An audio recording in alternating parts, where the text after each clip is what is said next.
Hello, peoples. This is Mrs. Clark, and this is a review of the 2 uses of completing the square in advance of the test you have coming up in the next couple of days. Now, there are 2 reasons to use completing the square. The first is just to rewrite a quadratic function from the standard form to the vertex form. The second is to actually solve, to find the solutions to a quadratic equation. Now we're going to look at both cases here, and your objective is to understand how to do both cases and also to be very clear about the differences between the 2. Let's get started. All right, so the first use is just rewriting from the standard form, which you are familiar with from Algebra 1 and now Algebra 2. Ax squared plus bx plus c to the vertex form. When you do that, you suddenly know the vertex of the quadratic equation. And as we already discussed, the second use of completing the square is to find the solution, the actual values of the x-intercepts of your parabola. Now, you really need to know the steps, know how they're similar, and know how they're different. Okay, let's look at the first problem. We are going to just transform this from the standard form to the vertex form. Now, we will begin by identifying the coefficient on x squared. In this case, it is -1, and you see I've written that here in red. Next, we will factor that coefficient out of the first 2 terms only. The first 2 terms only. Now you can see that I have taken those 2 terms and put them in parentheses and provided a blank. I know when I complete the square, I'm going to add something to those first 2 terms. Likewise, I know when I'm using this case, going from standard to vertex form, I will also subtract on the same side of the equation whatever I add. Now, I'm doing that to keep the equation balanced. So you can see here later on in the equation where I have subtracted -1 times blank. That's because I have to account for that -1 that I factored out. If I do it this way every single time, I never forget to multiply by -1 when I'm subtracting it at the end. All right, now what do I put in the blank? Well, it's always b divided by 2 squared. Now, in my case, b is -5, and so I am going to divide that by 2 and square it. And people, I like to keep it in fraction form because it's easy for me to see and confirm that -5 squared is 25 and 2 squared is 4. So I know I got the right thing to plug in to both of my blanks here. After this, it's pretty easy. I am going to write what's inside the parentheses as a perfect square. That's the whole point to completing the square. Now, what do? It's always x plus b over 2. Whatever b over 2 is, sign and all, that's what I plug in for my perfect square. Now, my b over 2 was -5 over 2, and so my perfect square is x minus 5 over 2. Remember this part. It's so easy, but you have to remember it's always b over 2, sign and all.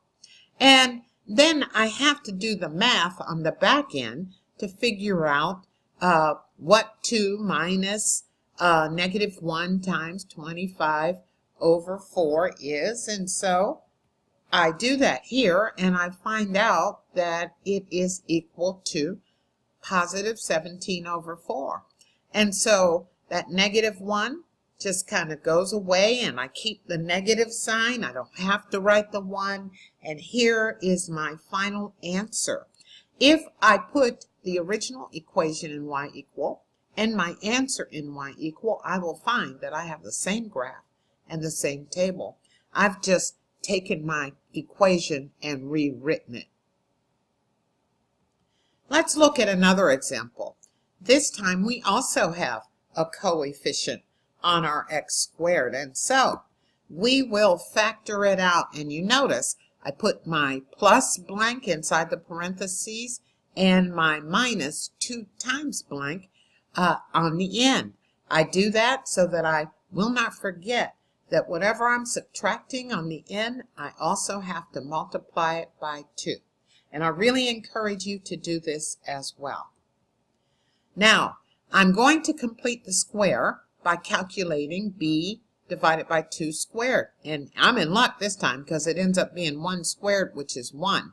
So I'm putting 1 in both of my blanks. Now I'm going to write what's inside the parentheses as a perfect square. And remember, it's b over 2, sine and all. So again, I'm in luck. It's really easy to calculate. It's x plus 1 squared. And of course, that whole thing is still multiplied by 2. And on the back end, it turns out that negative 2 times 1 is just negative 2. So my math here, my arithmetic, is really easy. That gives me a final answer of y is equal to 2 times x plus 1 squared minus 5. That is the same parabola with the same table as my original standard form equation. Now we're going to do one last example. We are going to, starting with this equation, negative x squared plus 6x plus 3.5, we're going to solve this time by completing the square. Now, this is where it gets a little bit different. It's a little bit the same and a little bit different. Now, I want you to watch carefully and make sure that you take notes and bring any questions that you have to your teacher or the Algebra 2 teacher on the tutoring schedule. Now, in this case, I always start by moving the constant to the other side. So you have to add or subtract whatever is appropriate to move it to the other side of the equal sign. Now, the next step should be familiar to you. I need to factor out any coefficient that's on x squared. And you see, I have a coefficient of negative 1. And so I will factor that out of x squared and 6x, and then I will complete the square and fill in my blanks. Now, here's another difference. You notice that I have a blank inside my parentheses on the left side of the equation, but this time I added negative 1 times 9 on the other side of the equation. Now, you guys have known since middle school that whatever I do on one side of the equation, I have to do it on the other. This is an equation, not a function. And so since I am adding negative 1 times 9 on the left side, I must also add negative 1 times 9 on the right side. And that's what I do here. Now it's time for me to complete the square. It's always b divided by 2 squared, and that gives me 9, which I plug into both of my blanks. I'm going to write the left side of my equation as a perfect square. Remember, it's always b over 2, sine and all. So negative 6 divided by 2 is negative 3, so I have x minus 3 squared.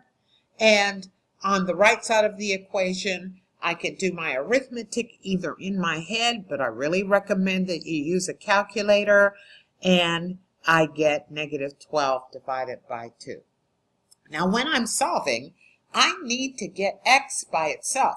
We often call that isolating x. You've heard us say that before. Well, in this case, I have x in parentheses and it's squared. How do I take care of that? Well, I'm going to take the square root of both sides. But, and this is a big but, if there is any coefficient in front of your squared quantity, you need to divide both sides before you take the square root. And you'll see here that I divided both sides by negative 1. Even negative 1, you got to get rid of it. And so I divide both sides by negative 1, and then I take the square root of both sides. When I take the square root, On the right side of the equation, it's always plus or minus whatever that result was. So it's plus or minus 12.5, because remember, many parabolas have two answers, and this is how you're going to get your two answers. And then I add 3 to both sides. That is my final answer. It is x plus or minus the square root of 12 plus 5. Let's look at another example. In this case, we have a constant of 8. And so I'm going to subtract that from both sides. And then I'm going to factor the coefficient on x squared out of the first two terms. I end up with x squared minus 6x. And you see I have my blank. So I'm adding negative 16 plus blank on the left side. I need to also add it on the right side. And you see that I've done that. Now I figure out what b over 2 squared is, and it turns out it's 9. And so I'm going to plug 9 in both sides of my equation. The next step should be familiar to you. I'm going to write the left side of my equation as a perfect square. It's always b over 2, sine and all. So it's x minus 3 squared. Of course, my negative 16 hasn't gone away. It's still hanging out over there. And when I do the arithmetic on the right side of the equation, I end up with negative 152. Now remember, before you can take the square root to get rid of the square, you have to get rid of any coefficient on the left side of the equation. So I'm going to divide both sides by negative 16 and then take the square root. Also remember that when you take the square root, it's always plus or minus on the right side of the equation. That's how you get both x-intercepts for your parabola. After that, my last step is simply to add 3 to both sides. I want to isolate x, and that gives me my final answer of x plus or minus the square root of 9.5. That is the end of this video. I hope you took a lot of notes. If not, watch it again if there was anything you didn't understand.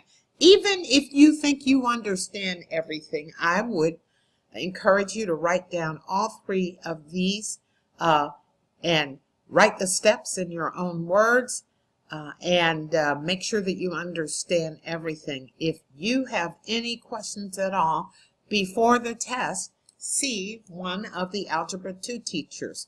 We all want you to succeed, and we'd be happy to help. The end.